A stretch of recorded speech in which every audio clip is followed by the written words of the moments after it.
Hi, Ray here. I'm glad you could join me. Well, today's video is going to be a little bit of a departure from regular programming.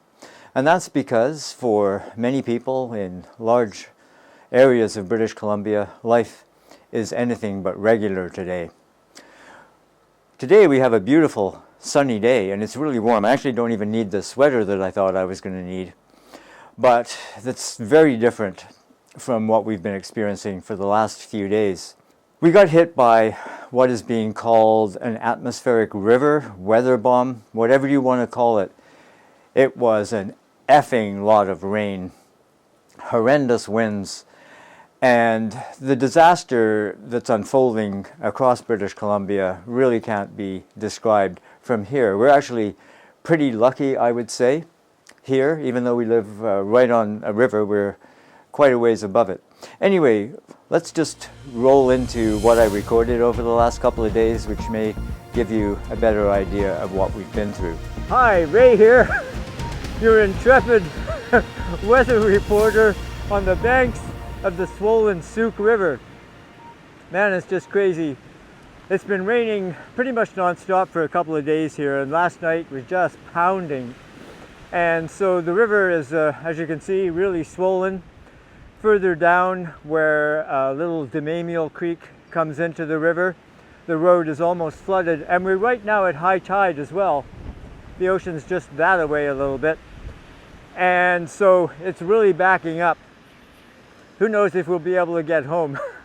We'll see. I was just talking to someone here who said they've only ever seen it higher once or twice before in 40 odd years of living here.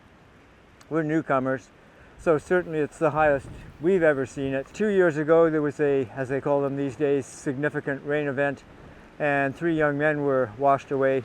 They'd gone up the river and they were just in a parking lot, and just a big gush came through the canyon and swept them out to sea. So we're staying high here. There's another trail over the other side. I went down there and it was relatively safe, but we've decided actually to stay a bit higher. You never know. Okay, here we are now further up the river. The rain stopped and we've even got a bit of sunshine, but boy, the river is high. It's totally surrounding all those old cedars there. And sensibly, as you can see, the authorities have closed the road because we've been told it's totally washed out up there. So I think probably we should head it out of here back to safety. Here we are after the storm. Well, it's still, I hear a little bit of wind out there, but it's nothing like it was. And here we are in Sooke, cut off from the outside world. We have no electricity, no internet, very intermittent cell phone. We can't get onto, like, Twitter won't load, social media won't load. So we're stuck, and that's nothing compared to the mainland. So Vancouver is completely cut off from the outside world. All the highways in the interior, the Coquihalla, Highway 1, they're all washed away. We have had, I can't give you the exact numbers right now because I don't have them, but let's say we've had one fuck of a lot of rain. Actually, I think I saw one tweet that said we've had, what is it? A year's amount of, no, I've totally forgotten now. Like many of these massive climate change caused, what are they're calling this now, an atmospheric river? Whatever you want to call it. Oh, there's a big wind gust now. Whatever you want to call it, it is just unprecedented. There's never been anything like this seen in living memory. I don't think there's been anything recorded like this, just like there wasn't anything recorded like the wildfires in the interior. And of course, because of the because all of those trees have been killed, and because of runaway, we got runaway climate change from runaway logging.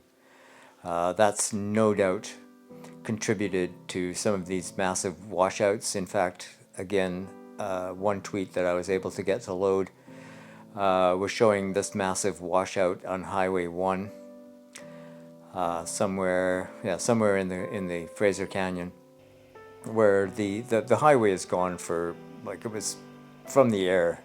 and just this massive part of the highway has gone washed away. And it's been reported that there's been a huge amount of logging at the top of that watershed. So we're paying the price now for mismanagement of resources in this province for decades now. And with climate change, it's all coming home.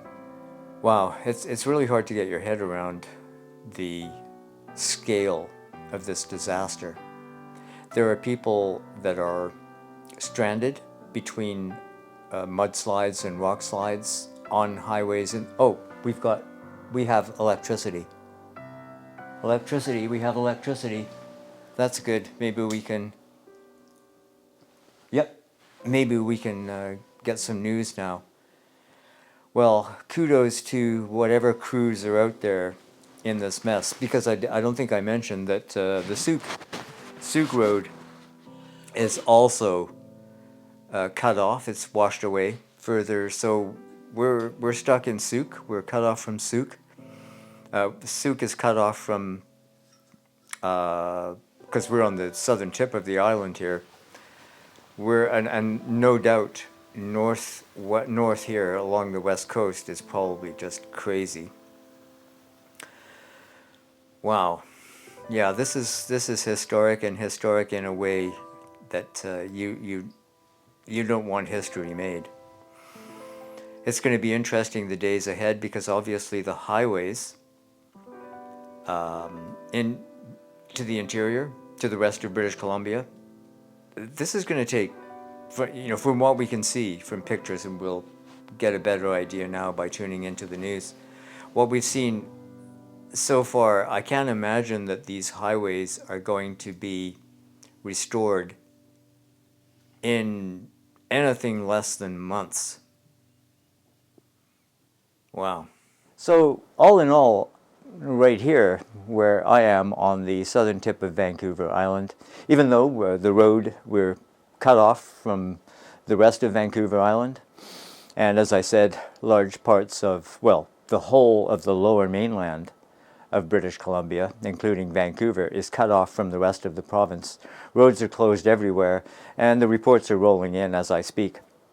So we've been fairly lucky here, which is not the case for many people, particularly the interior. And of course, those guys lived through the wildfires just, 100 or so days ago, 150, 60 days ago. So we're really thinking of those people who, many of whom have lost everything once again to the ravages of climate change. So anyway, hopefully we'll get back to, as I said, regular programming next week. In the meantime, take care of yourselves. Cheers, and we'll see you later.